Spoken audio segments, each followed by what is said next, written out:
So you heard me introduce Mihai with doctor before her full name. And yes, she is a doctor. Dr. Mihai, please, I invite you to the stage.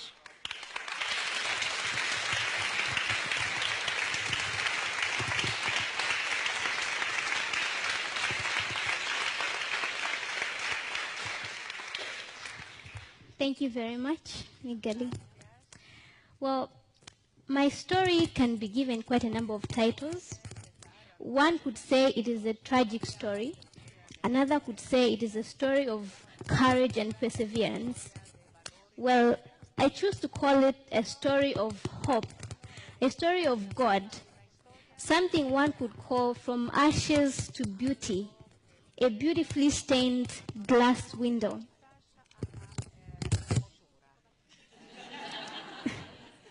Thank you. Most of you know of... Thank you. Well, most of you know of the war that tore the country of Rwanda apart in 1994. I was barely 3 at that time. Before the war, we were a big, happy family. Our house was close to my grandparents' house, so my young sister and I used to spend most of our days with uncles and aunties. I even had my own cow from which I drank milk. So it was a beautiful and happy childhood life, like for any other Rwandese child, drinking sour milk with sweet potatoes. Well, this all ended in 1994 April. I don't remember much from when the war started in Rwanda, but what is stuck in my mind is my father's burial. I remember being told that my father had been killed and his body being brought home wrapped in this blue tent. And I remember at his burial I was told to choose some sorghum and then spit in his grave as a Rwandese tradition, but well, I swallowed it instead. Swallowed. I was still too young to understand what was going on. After my father's death, my family knew that it was no longer safe for us, so we had to pack and leave. We first fled to another district, and while there, my young sister, who was about 1 year old, got sick. But because of the war, she was not able to get proper treatment, so she passed away. So I lost a second sister because I had an older sister who passed away before I was born. But war did not end as soon as they had hoped. So we had to flee from through Burundi to reach a refugee camp in Congo called Chimanga. And there in the camp, I was a very happy kid. But this all ended when I encountered more loss. My mother got sick later, and one night she was gone. But life had to move on, and started staying with my grandparents. And then in November of 1996, our little sanctuary of Shimanga was invaded by war. Then we were about to experience a life that is unimaginable. We fled the camp, entered the forests of Congo with bullets behind our backs. My whole family got separated until some point it was just me and grandmother and grandfather. We had wandered for so long that whatever resources we had managed to carry got finished, and we only survived by begging for food from the natives, if there were any in the villages. Sometimes we were very lucky if we were given nsima, which is an African maize pulp that had mold on it. If there were none in the villages, then we'd go in and help ourselves. And if nothing at all was available, we even had to eat roots from the forest. And I remember sometimes we had to drink water from a river with dead bodies floating in it. So you see, it was survival of the fittest. And now imagine for yourself, all the wandering was on foot. And sometimes we had to walk on tarred roads. And when we no longer had any shoes with us, and walking on these roads in the hot weather, it was very painful, and we developed sores. So we had to make something round from grass called ingata in Kinyarwanda and tie it under our feet to be able to walk. We escaped death from so many things, from hunger, bullets, drowning, wild animals, you name it. No child should go through what I went through. In fact, nobody should go through what I went through. So we later entered Angola, but life was not better there. I remember in Angola and in Congo as well, we had some soldiers who were protecting us. But these same soldiers would come among us and take some young boys and make them carry their bullets. And these are those young men you find in refugee camps with some sort of trauma. They would also come, the soldiers, and take some young girls to sleep with them, make some their wives. Some got pregnant, others got HIV and AIDS. The only reason I survived this was because I was very little. Well, so you see, it was back and forth from Congo into Angola, back into Congo and Angola again.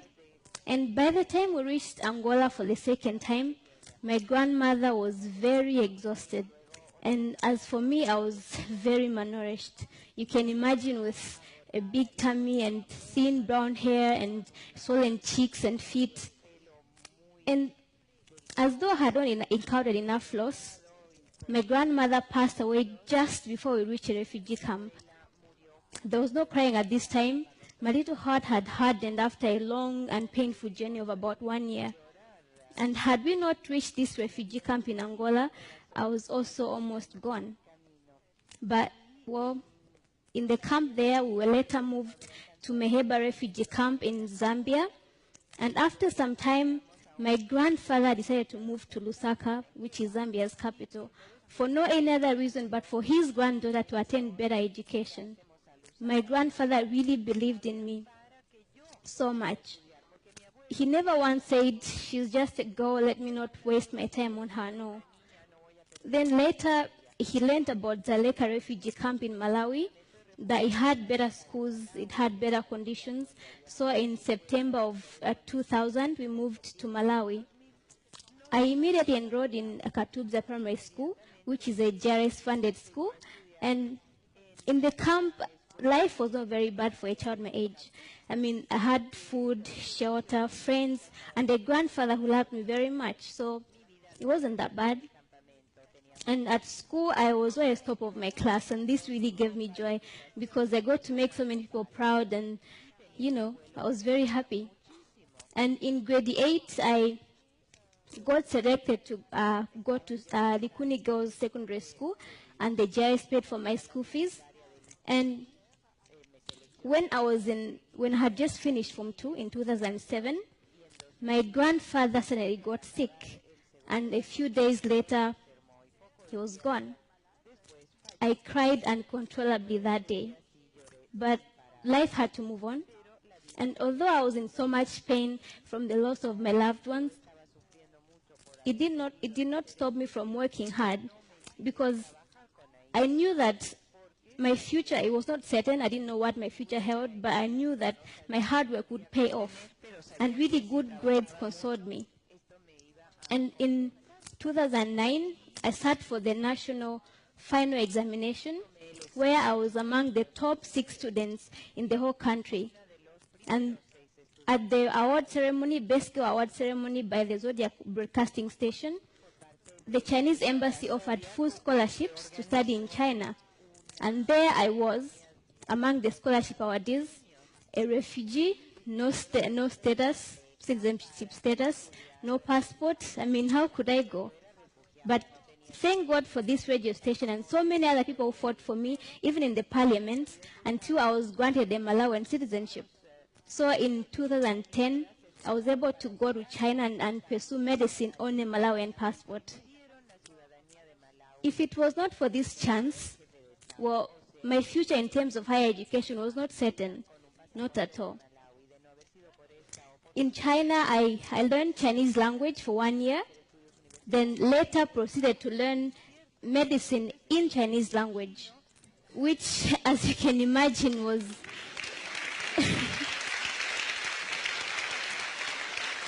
yeah. Yeah, it was very challenging, I can tell you. And I wanted to give up at so many points, but I persisted, because I got to realize that God did not spare my life and take me this high just for myself, no. But there are people that I was meant to serve, and I had to be competent to do so. And there are people that I was meant to inspire, and people I was meant to be a living proof to them that there is a God who works on their behalf. So even though it was tough, challenging, I had to push through and work even harder. And glory be to God, in July 2016, I graduated medical school. So right now I'm a medical intern.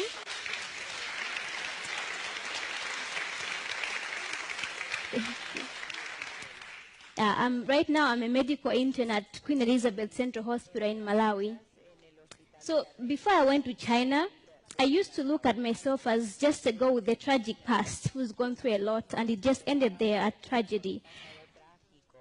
But I got to, in China, that's when I realized that I'm a girl with a story to tell, a story of God and His love, a story that can change somebody's life, and somebody with a lot to give, a lot more now as a medical doctor. And that is why I try to find opportunities to speak to children in schools, trying to raise hope among the youth, especially refugee youth. And in future, and hopefully in the near future, I would like to work with refugees, because I believe that I have a lot to share, yeah, having gone through what they go through. And now this is my story, but there are a lot of other Mireilles out there. But unfortunately for many, their stories just end at the tragedy part. Many of them don't even get that safe place, a place where their lives could move on and have a good future and attain higher education and in future help rebuild their countries. Others are privileged to get a safe place, but because they have lost all their families, they are forced to be breadwinners at a younger age, and their hope for a higher education is lost. A whole lot of others get a chance to finish primary and secondary education, but because they don't have that chance to attain higher education, their hopes are just crushed, which is the case in Zaleka refugee camp. So what can we do for these Mireilles? There's a lot that we can do. For an immediate start, why not end all this violence? And I'm not talking about people from other countries coming to end the violence in our own countries. I mean, why wait for an outsider to come tell you to stop hurting and killing people of your own blood? I mean, is the money or the power at the expense of their blood really worth it? I don't think so. I mean, why not try the cheaper alternative of resolving conflict like forgiveness, mercy, and love? Is there still humanity in us, or really have we become robots? What is happening to innocent kids is completely unfair, and it needs to stop. And I believe it starts from within us, from love, forgiveness, and mercy. But now that there are a lot of wars going around us and people fleeing their countries, well, we can help these Mireilles by opening our homes to them, providing them with a safe place where their life could move on, giving them food, shelter, medicine. It's all very important, but it's not enough. They need a chance to education, higher education, because these are leaders of tomorrow who will in future strive for peace and help rebuild their countries. These people need to know that they are loved by God and those around them. They need to know that they matter, that there is a hope for them, that they have a purpose in life. So, ladies and gentlemen, are you with me?